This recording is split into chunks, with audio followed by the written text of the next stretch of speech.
Hello and welcome to the Many Faces of Science podcast, where we discuss the different jobs that use science, the people who have them, and how they got there. We hope these episodes act as a guide for people wanting to explore more than just academia and a gateway to the curious-minded. I'm your host Caelum, and today we're going to be chatting with science communicator Lois.mason. If you enjoyed the episode and or found it useful, you can let us know on our social media.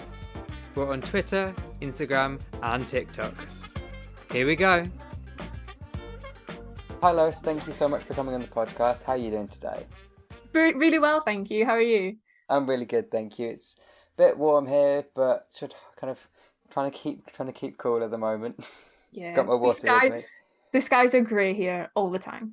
We've got pure blue skies at the moment. I'm coming to where you are. It's like 25 degrees. So, my first question for you is, what is your official job title? Currently, my official title is Communications and Engagement Coordinator at the MRC University of Glasgow Centre for Virus Research. It is a mouthful, but I'm very much looking forward to finding out more about it. So, what are your current job roles within that role? Kind of maybe the main three? It doesn't have to just be the main three. Just kind of, what do you do in that role? I do a lot in my role, which is really cool.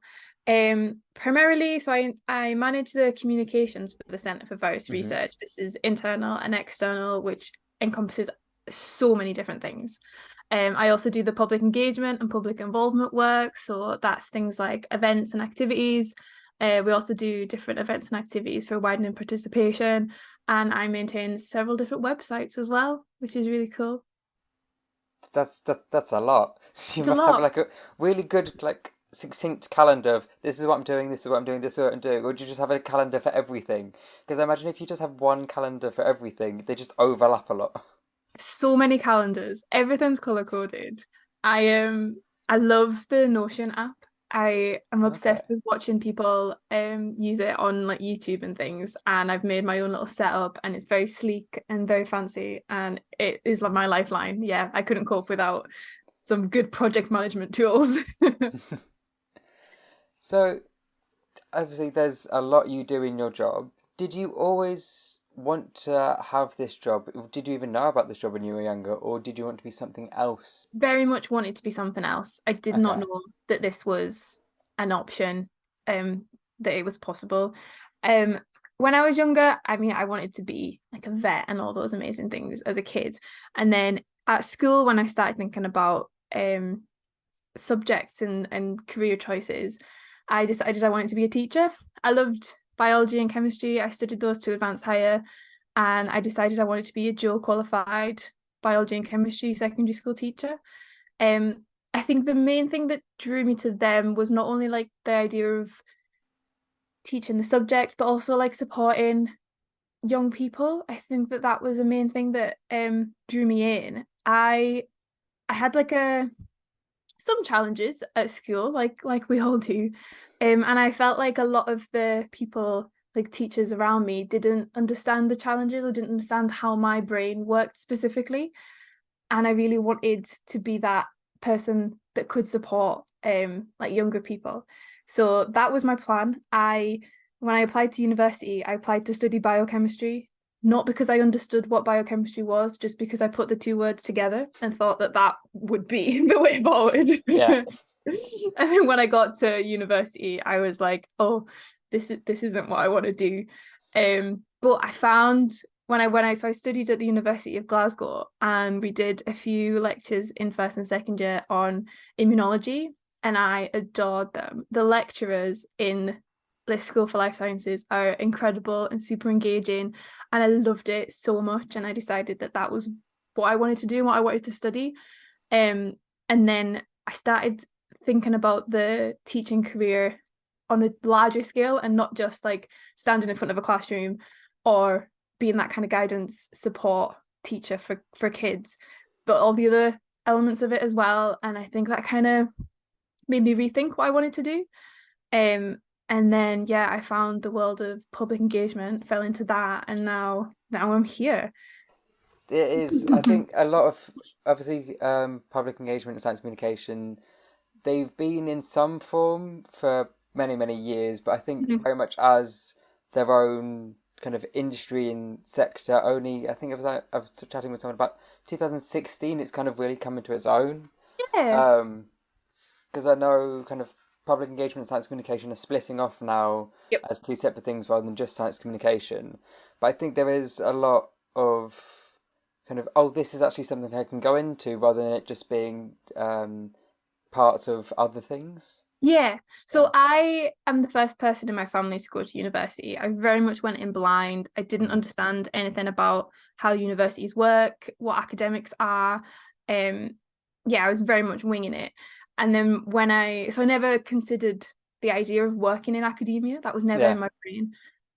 And then I found a internship for public engagement, and I was like, I Googled what is public engagement, and I found that like I could teach all ages of people from all different backgrounds in all different scenarios, and not be constrained by like a curriculum or a classroom or like an age. Like it looked perfect, and I could teach what I was really passionate about. Like I loved the immunology, whereas like you've got to teach kids this huge array of things from a curriculum. So I quite like that I could do what I really enjoyed and take all the elements of teaching that I wanted to do. Yeah. So yeah, I was like, this is where I'm going. This is my plan now. I love the aspects of teaching, but I much prefer to be kind of an informal educator Yeah, rather than because people have always said to me, "Oh, you'll be great as a teacher." Like, yeah, but I feel like teaching to the curriculum would just kill my creativity. Like, I yeah. don't know. Like, yeah. I want to teach them, get them to enjoy the fun, but I don't want to have to do mark the homework afterwards. Yeah. I want to do the fun part and then also have some free time. Yeah, definitely. Yeah, I mean, hats off to all the teachers of the Oh, world, definitely. but not for me, please. Yeah. My next question is, has there been a person or a moment which changed your career? Um, so I think I'd say I'm quite early career. So Hmm. I graduated in 2021. Hmm. I'm now 24 years old. So I think I've done a lot in the few years that I've kind of been in this career. Yeah. But I guess so I found the public engagement internship when I was in third year of my undergrad. It was with Megan McLeod's lab. She has a public engagement project called Communicate, and that was how I kind of discovered public engagement. And then for my final year undergraduate project, I knew I didn't want to do lab work. I've never been a practical lab kind of scientist. And I knew I didn't want to do like wet lab, dry lab. So I did a public engagement outreach project. And as part of that, my supervisor, Georgia Perona Wright, who's incredible, she put out a tweet to see if there was any animators that could help me, because that's what I decided I wanted to do as part of my project. And Ed Hutchinson, also amazing, saw that tweet and flagged it to Faye Watson. So she was the engagement and communications coordinator at the CVR at the time. And she I mean, I owe my entire career to her. She kind of took me under her wing as a mentee, and she brought me to so many different kind of activities and events and meetings, set up calls with so many different people so that I could learn all about the sector, about public engagement and science communication and all the different things that involve in that, so that I could kind of find where I fit within that realm. Yeah. And yeah, provided so many different opportunities and so much support, both personally and professionally. And we're really good friends now. Like she's like my big sister as well as my like professional mentor. And yeah, she has been a godsend for my career. So I guess that. Definitely kind of changed your career and kind of Yeah. it's really lovely hearing about the kind of the support because I know Mhm. because there's lots of different areas with science communication, it can feel like it's a very, very big step from kind of volunteering to having an actual paid job Yes. doing it. And I know it can be quite difficult to find where those steps are because I know for a lot of people, you have to do like years of volunteering before they consider you to kind of even do like a basic role. Yeah. So it's really nice hearing about someone kind of helping you with those steps Mhm. and kind of I helping you think form a bridge. Faye is incredible for kind of teaching you your value. Like, don't undervalue yourself. Yeah. And I think that was a huge lesson. And yeah, she taught me a lot about the sector, but also like the working world as well, because it's not something that I'd really experienced at all. Yeah. So yeah, lots of lessons learned. I'm very grateful for all of them. Wonderful.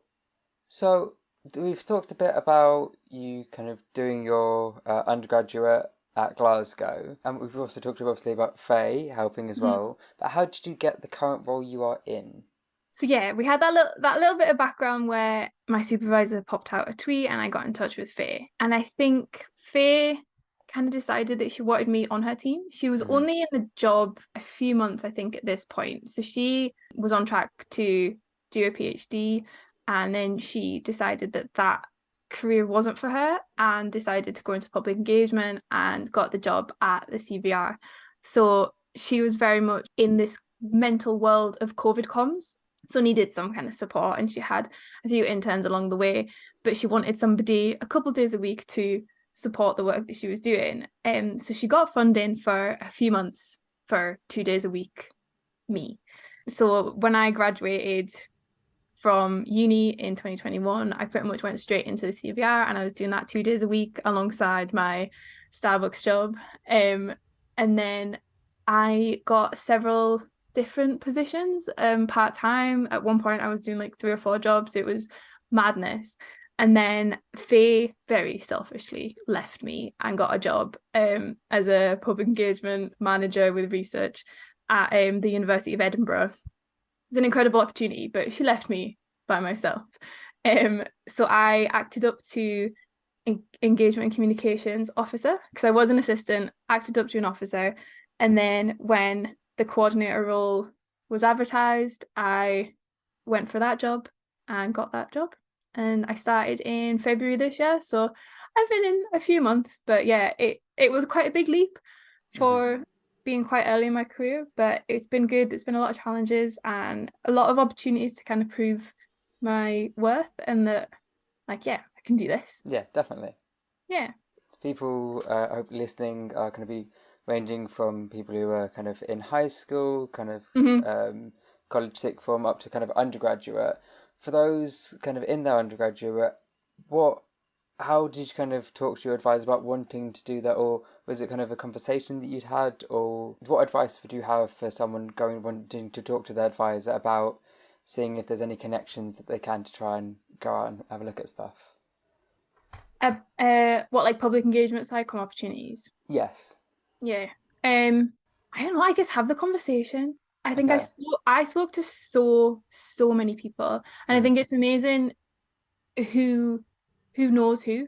So I spoke, when I went to apply for the internship, I spoke to my level 4 course coordinator and his like family friend, like bird watching buddy, was the public engagement champion for the school. So then he put me in touch with him, and I had coffee with him and learned more about the sector. And I think it's just constantly speaking to people and taking all of, like, people will recommend other people for you to speak to, and go and speak to them people, drop them an email, like follow them on Twitter, just speak to as many people as you possibly can, because it's those people that will find out about opportunities and think of you and think of your skill set and what you might want to do and what would benefit you and things like that. So yeah, just have a conversation with your advisor, with other people who like you're recommended to speak to. Everyone, speak to everyone. That's my advice. Speak to everyone. Yeah, I think having done quite a few of these, the networking is a very, very big important thing, and the worst thing that someone can say is no. Like having the confidence to go and talk to someone, I think it shows that you're putting effort in, and I think then being able to talk to those people and following up as well, rather than just kind of going, oh, I've got this list. No, actively going, okay, I've got this. I'm gonna try and email or maybe drop into the DMs on Twitter of like this many people per week, just to try and get there, because obviously if you send out like 50 emails, only one person might respond, but that might be the one person, that might be the person's Faye, who then responds, and then kind of helps with your career? Mm-hmm. Oh, it's you like, yeah, don't be intimidated by the term networking, because I think a Yeah, lot of people would hear that and like cower away, and as do I. But you can do it in your own terms. yeah, Like you can do it in the way that you're comfortable with. And yeah, the most amazing opportunities can come from the places that you just don't expect. yeah. So it's on to a more fun question. What is the most fun day you've had at work so far? I thought about this for a while. Hmm. And I think my most fun day was also probably my most stressful day. Okay. Um, So not long after I got the coordinator position, I was Hmm. tasked with organising an event, which isn't something I'd done before, and nor did I realise how much planning and organisation is involved in that. Like, who knew? So one of the kind of flagship projects at the CVR is the Unseen Hands project. Hmm. And it's a really, really incredible project where it's a partnership between the CVR and the Terence Higgins Trust Scotland, who are an incredible bunch of people. And I think sometimes you meet people through work that really like lift your spirits and make you realize like how good the people in this world are. Hmm. Um, oh, that was deep. um, so yeah, it's an amazing project, and it kind of started as a project designed to open conversations and dialogue between our fundamental virologists at the CVR and the people with lived experience of bloodborne viruses like Hmm. HIV and hepatitis. And we did several kind of workshops and events to kind of um, bridge those gaps between the two groups of people, and also got other stakeholders involved. And we very much focused on breaking down barriers and tackling discrimination and stigma. And it kind of grew legs, and it's an incredibly massive project now. So our kind of round of funding was coming to an end, and we did this final event that I was planning. And I think that having that event, so it was an art installation event, one of the Hmm. earlier workshops in the project, people discussed how we all have our own part to play. We're all part of this big puzzle that is the fight against bloodborne viruses. Hmm. And people designed their little hexagonal puzzle pieces, and these were the workshop was part of it was run by a artistic facilitator, Alice Haskell, who's incredible. Hmm. And she made these little designs into puzzle pieces that were magnetic, and so we installed these on the wall at the CVR as like a nice little reminder to everyone of like amazing work that we've done and the community that we're part of. And perhaps let the people with lived experience and the people at charity to have some ownership over like the part of this research centre.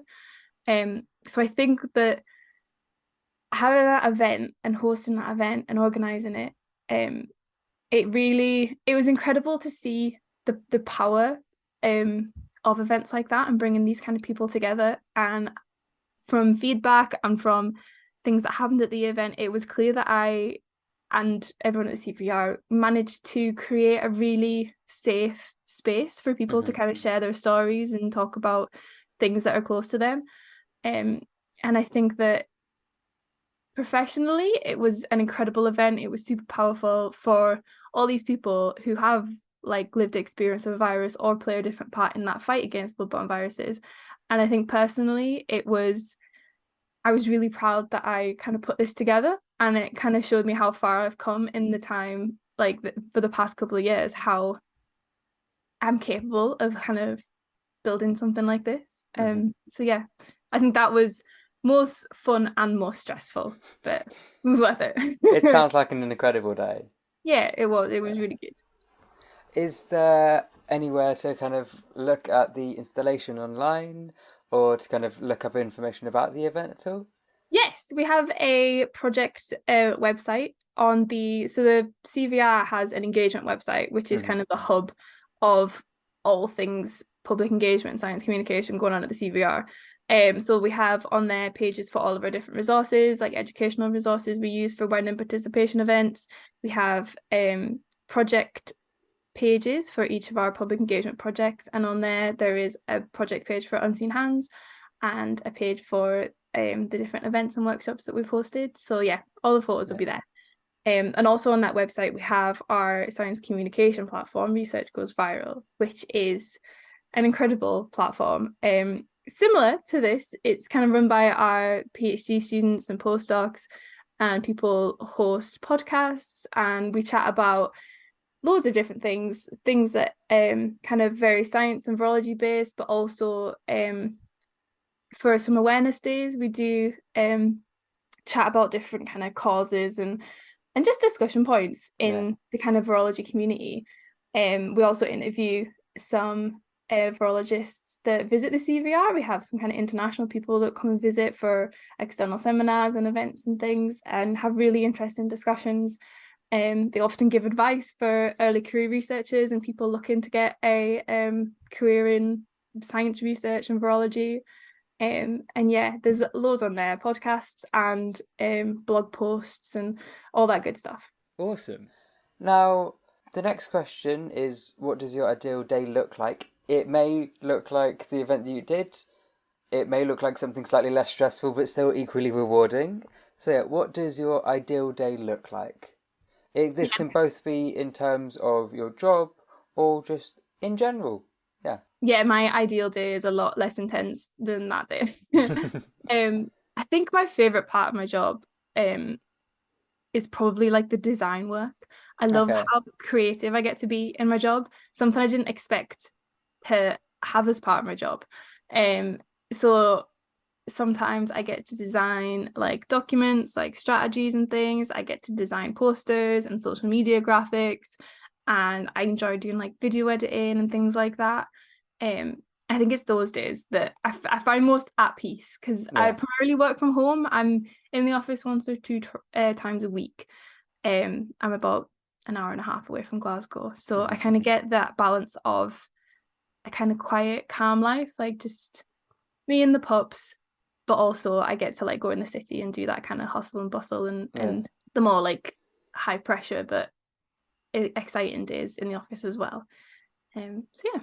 You get the best of both worlds. Oh yeah. Yeah, that sounds really nice, because I can imagine you can probably just kind of go, right, I'm going to take the pups out for the morning walk, and then you can go, that's nice and relaxing, and then you're, right, let's go into Glasgow, let's spearhead this, let's go. Yeah, it is. I think I am really lucky. Like, I lived in Glasgow during my degree. So COVID hit in my third year, so I kind of had my fourth year robbed of me. But I got to move in. I moved in with my like long-term partner, and we got our little puppy once I graduated, and I recently got another puppy because I'm crazy. She's like 4 months old, and thank God she's sleeping. So we've kind of got this like peaceful village life where I take the dogs out at dinner time and get no commuting, like have this peaceful life, but also on the couple of days a week that I go into Glasgow, I do love it. I wouldn't want to live there, but I love that I work there. Yeah, definitely. So what is something about your role / job that you find really cool that you don't think the audience or public will know about? Obviously, we've talked about you kind of help run events, you create infographics and stuff like that, but kind of anything similar to that, or anything, I mean, you know more about your job than I do, so I'm very interested to hear about it. I think of how diverse my job is. Like, I do so many different things every day. I mean, it looks the same. I'm still sat at my desk, but I'm doing such different things every day. And I think that's what I really love. I kind of didn't expect that from when I imagined my career when I was younger. Like I said before, I didn't expect to be able to be so creative in my job. And I think I really have found the perfect job for me, because I grew up in a very creative household. And I didn't expect to be able to use those skills and that kind of passion in my everyday job. So yeah, I'm very creative. I love my science, and I love like organizing stuff, planning stuff. Like, I was like head girl in school. I was always on the pupil council, community council. I love crap like that, and I think I've managed to find a job that kind of incorporates everything that I love doing, even like website management. I love that kind of stuff. So I think I didn't expect that I'd have so much different stuff that like such a diverse skill set I've been able to develop over the years. Like I started off doing kind of animation, and then I mean, I video edited since I was young. I used to video edit like family days out and holidays and things. And yeah, so I do a lot of kind of post-production stuff, like planning different communications and disseminations and getting to know people and getting to know how I can help people, because I think my skill set is, it's quite unique. So I think that I speak to different people at work, like all the researchers who have got so many different things going on. I don't think they realize how I can kind of help them in loads of different ways. Like I can design them posters, I can design them like booklets, I can help with like promoting things that they've got going on. Like I love being able to kind of support loads of different people and get involved with loads of different kind of lab groups and activities and things like that. Yeah, just the diversity. And I learn so much like as I go along. It's yeah, it's been a really great opportunity. Yeah, I think there's definitely, obviously science communication has become its own area, but I think there's still in academia and in a lot of science groups and institutions, there's not kind of the level of understanding about the necessity of science communication, and kind of like, yes, you need to do the science, but you also need to talk Yes. about the science to people. And I know a lot of scientists don't receive training on that. I know there's kind of some initiative to try and get it better. But having science communicators within institutions and roles like yours, so I can help you with this and then help disseminate it, I think is really, really valuable. Yeah, I think that, like you say, it's definitely become more popular recently. People are starting to realize that doing all this fancy research is pointless if you can't communicate it to people.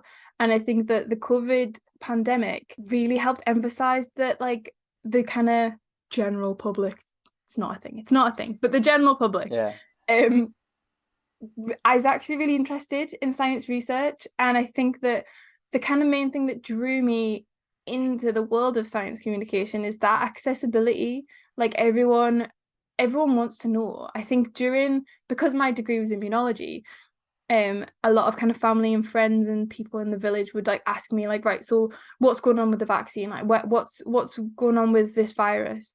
And it was trying to explain all the things that I'm learning in a way that is like super accessible and just makes people feel more comfortable with like the knowledge that they have. Because I think sometimes my dissertation was on vaccine hesitancy, and I think it made me realize that a lot of people, it's not that they don't want to do things, it's just that they don't have access to, like, they don't have readily available access to resources to help them understand it. So that was kind of the main draw for me. Yeah. Yeah, because I know, because I think I can't remember the exact statistic, but like the amount of papers that are put out and then no one ever reads them, because just there's one.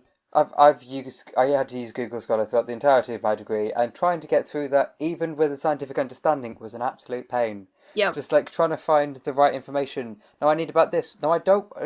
Okay. No. The bat sleep cycle, very interesting. Not related to what I'm looking at currently. Nothing. Yeah. So kind of just trying to make that science accessible. It's hard. It is really hard, but it's a really essential skill that that people need. I think that's what elevates like a researcher. Like if you're looking for, and I'm trying to do this with like the kind of early career researchers and postgrads, to show that like if you're getting involved in science communication and you're doing podcasts with your like some kind of leaders in the field that you study, like that's gonna really elevate your CV. Like people are gonna notice you. You're getting out there. That's gonna, it's gonna be really beneficial for them professionally, but also for the audience of the people of the things that they're creating. Because I think it'll very much, it's not necessarily physically networking, but if you're on a podcast or you're doing this outreach, there might be someone who is linked with or knows something about what you're working on, but you don't know each other because you haven't kind of put that out there. And I think it can be really, really beneficial with that as well. Yeah, absolutely. I agree. Yeah. My next question is, what is something from your past that you unexpectedly use in your current role? It might be video editing. It might be something else. I am intrigued to know. Probably just creativity in general. Okay.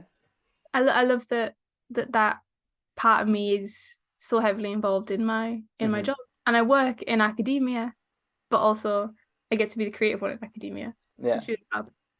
Hmm. Very, very much, yeah. Rather than just stuck in the lab, because I love labs, but it's just very consistently just bright lights, 9 hours trying to do a procedure that you're not sure if it's going to work or not. It's not the life for me. It is not the life. No. Stretch your legs, go and make a cup of tea. Don't have to go completely take off all of your PPE and everything. No, life's too short for that. Yeah. Nah, but hats off again to all of Oh, those lab definitely. scientists that's doing that stuff. Definitely. I can personally do it. People who do that, you're doing very, very valuable work, and I Yeah. applaud you. I honestly applaud you. But it's not something that I could do. Yeah. My next question is, were there any kind of internships, training courses, volunteer work, or previous roles that you did which helped you get to your current role? We've talked a bit about your role, but is there kind of any specific training courses that Faye helped kind of talk to you about, or volunteer work that you did when you were younger that helped with it? I did kind of an array of things. I think Okay. so. When I first joined the CVR, I was part-time, so I was Hmm. doing a lot of different stuff in my other time. So I worked at the UCL Wellcome Centre for Human Neuroimaging with Cassie Hugel, and I was a science communication officer, and that was an incredible job. And I think you learn different things from being managed by different people. So that job was actually the job that Faye came from. That's how I found that job. Cassie was looking for some help, and Faye was like, I have someone who needs a few days a week work.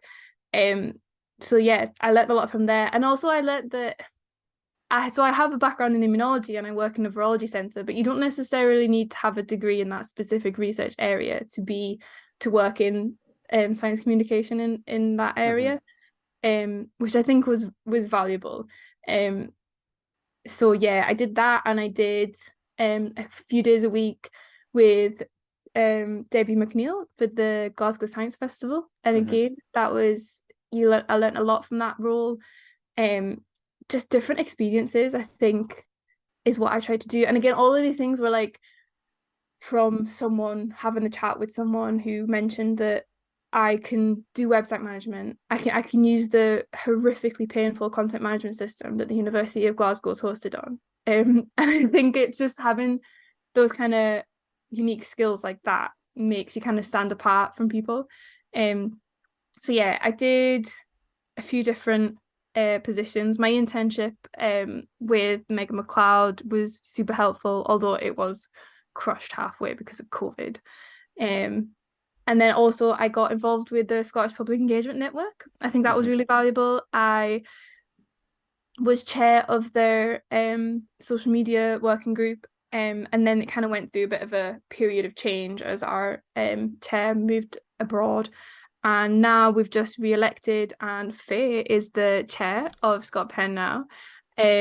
We have an amazing committee, and yeah, I got elected the communications coordinator for Scott Penn. So I think that was an amazing opportunity as well. So they do like annual gatherings, and I've been involved in helping kind of organize them and attending and doing all those amazing things and meeting so many different people who have different insights and different advice and things like that I think is, yeah, super valuable. Just talking to people. Yeah. Again, talk. Talk, network, or just chat. Chatting. Go for coffee. It doesn't have to be like I feel like an interview. It can just be, Yeah. hi, I really find what you do interesting. Yeah. Do you want to have a chat? Mhm. Yeah. I think that's what I learned early on. I think it can be really intimidating, the thought of like, because I started my career in COVID, so I've Hmm. always kind of just done it from home. So it was a lot of Zoom calls, and I would get so nervous about them, and like preparing and researching. But I think what I learned is people can talk about themselves. People talk about like what I'm doing now. People talk about their experience, and they can do that for hours and hours. Like it's easier than you think to chat to people about their experiences and their careers. Everyone's got loads to say. Yeah. Yeah, definitely. So we've talked about kind of the volunteer work that you did do and the training courses and kind of volunteering at UCL. If you could do it again, are there any internships, training courses, volunteer work, or previous roles that you would like to have done now for kind of maybe that you're aware of that weren't there at the time? Or do you think actually that would have been really helpful so I could have learned this skill for my role? Um, no, so nothing really jumps to mind at Okay. the minute. I've had a couple of interns in my position who I've sent to the little event, so the Yes, big, the little yeah, event and the big event, yeah. yeah. So I did that, and I met a bunch of people through that, and I think that was one of the first events that really showed me that like networking isn't terrifying. Yeah. Like everyone's kind of there for the same purpose. Everyone's Yeah. there to meet people and to Yeah. chat to people. So I've For sent. context of the audience, the Big is the Big Interactive Group, which is the UK Science Communication Network. They run a small event, which is called the Little Event, which doesn't have as many people as the big event does, and it's quite good for a lot of people. They have workshops and kind of talks, and it's a good place for kind of networking. Lots of people go there, and then they also have the big event, which I think happened in July this year, which is a bigger version of the little event. Again, lots of networking, workshops, and yeah, people going to talks and stuff. Mhm. I think the And little event is specifically targeted to early career people that definitely, are yeah, kind of like, is this science communication for me? Like, yes, a lot of like PhD students who have figured out that they don't want to do lab-based work, yeah, and they're trying to discover how they can build a career in kind of science communication and public yeah, engagement, which I think is great when you're kind of all in the same boat there. definitely. They also do bursaries as well. I know Yes. to going, which if you're someone who maybe find it difficult financially, they can help with. I think they potentially help with travel costs and also getting there. So highly recommend checking out the website, which I think is if you type in Big Interactive Group into the search engine of your choice, you should be able to get there. Yeah, I think that's been really valuable. I went there myself, and I've sent a couple of interns there as well, and I think Hmm. everyone seems to get something good out of it. Apart from that, the kind of training courses that I went on were quite specific to kind of After Effects, animation, and video editing. We have a really great partner, Four Show Studios, who's based in Glasgow, and they do a lot of kind of training with me in the past, and they're an incredible team. So that's been kind of valuable. But yeah, I think apart from that, just jump on any opportunity that you can see. Social media, like I think social media can be so valuable and so terrifying, and it can be so toxic but so useful and valuable. I think I one of the main things that I noticed when I first come into science communication is these kind of amazing groups of people online. People have their own little like friend groups, and I think the world of science communication and public engagement, like these people are in this career to speak to people, like they want to speak to people. They're such a nice bunch of people that typically do really want to help people like get into the career, and they're usually quite passionate about their career. So I think that making a Twitter account and finding those kind of prominent people in the science communication and public engagement realm, and just getting your name out there, tweet, see see what comes to you. It'll Definitely, always be worth it. definitely. That I know that's what I tried to do. There was Sam Langford, Mm-hmm. kind of Duncan Mm-hmm. Yellowlees, Amazing, amazing. amazing people. Hannah Ayub, Hannah she's Ayub and fabulous. Sarah Cosgriff Yes. also, and then Jamie Gallagher. Yeah. Yes, also very good as well. Mm-hmm. Yeah, definitely Twitter. I think is definitely a place where it's very beneficial. Also, there's it's stopping for a little bit now, but on Wednesdays there's a group called PSCI-Com Chat, where Yeah. at like 7 they kind of ask some questions, and it's free for anyone to just join, have a chat. You introduce yourself, and you can just have discussions, and that's a really good way of networking and getting to know people and asking questions if you're not sure about things. Mhm. I think often, I think because science communication is such a wide array of different things. It involves some different things, doesn't it? So I think a lot of people, like, you could have a question that someone else might have too, and someone else knows the answer. Do you know, like, it's definitely a collaborative, supportive kind of sphere to be in, which is really nice. Definitely. So we've kind of hinted a bit on the networks and events, but I'm going to ask you a question in case you have anything else to add. So, were there any networking events, mailing lists, groups, guilds, or associations that you feel were particularly helpful, either for you or for people you've worked with? I'd say groups would be Scott Penn. Is a brilliant group. Not that I'm biased being on the committee or anything. And like I've written down informal groups online, like exactly what we've just discussed. Those people. That's where you want to kind of head for, those kind of safe spaces. Mailing list, the PSCI-Com mailing list. It is PSCI-Com. I think it's a JISC mail, and that, I mean, it's a vast array of emails that come through there. But pretty much every job opportunity or volunteering opportunity will kind of go through that mailing list. I'm sure, I think Faye's last 3 or 4 positions have come through that mailing list. And I think my positions have been quite unique to me. I've very much got my jobs from speaking to people who know me, but that mailing list has got a lot, and if you're looking for any kind of opportunities, that's kind of where you want to be. But I would recommend doing the what's it called when you get it once a day rather than every time? Oh yeah, I say the summary. Yeah, I get the, I can't remember what it's called now.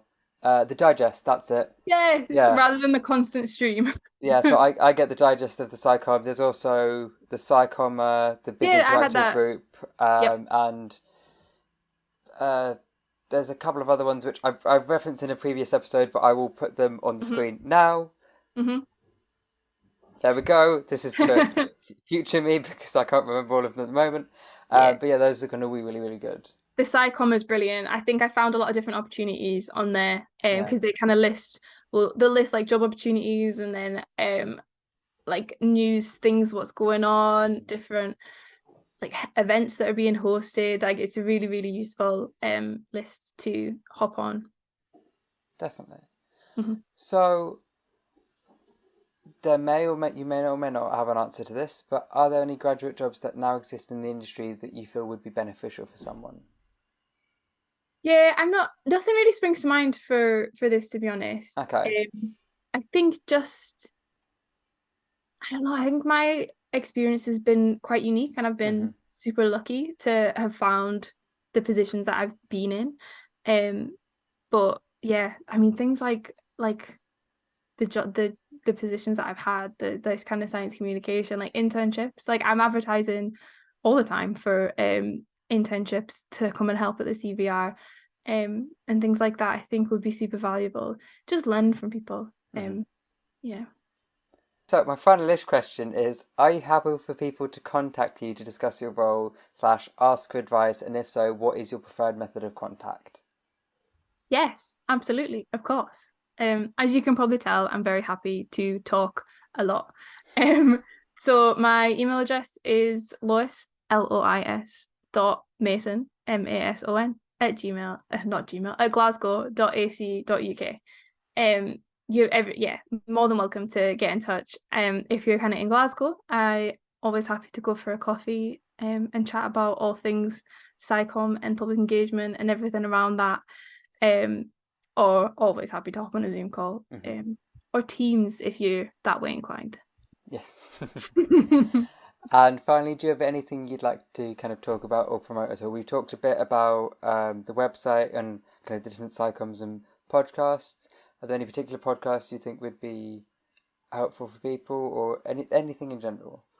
I think the Research Goes Viral science communication platform is probably most relevant. I think it's a super useful platform, both kind of externally for people accessing kind of science research information that's more digestible, but also kind of internally, it's a great tool to kind of get involved with and to kind of build people's confidence and capacity. And I think that it's like super powerful.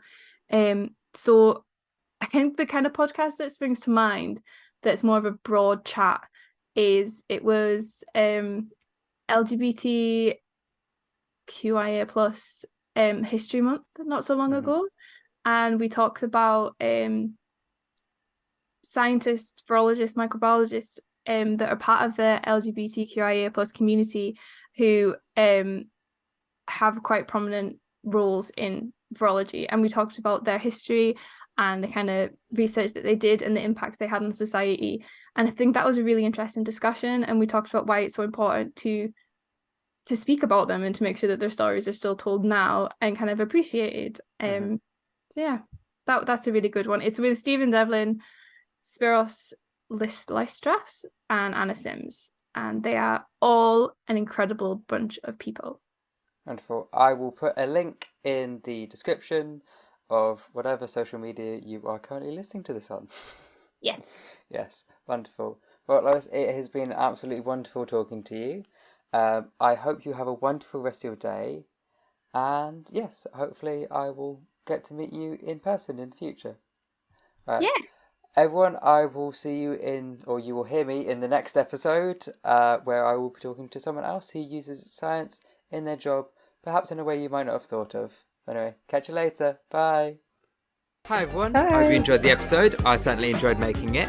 If you've got any questions, feedback or recommendations for who you'd like us to talk to, you can send them to our email, themanyfacesofscience@gmail.com.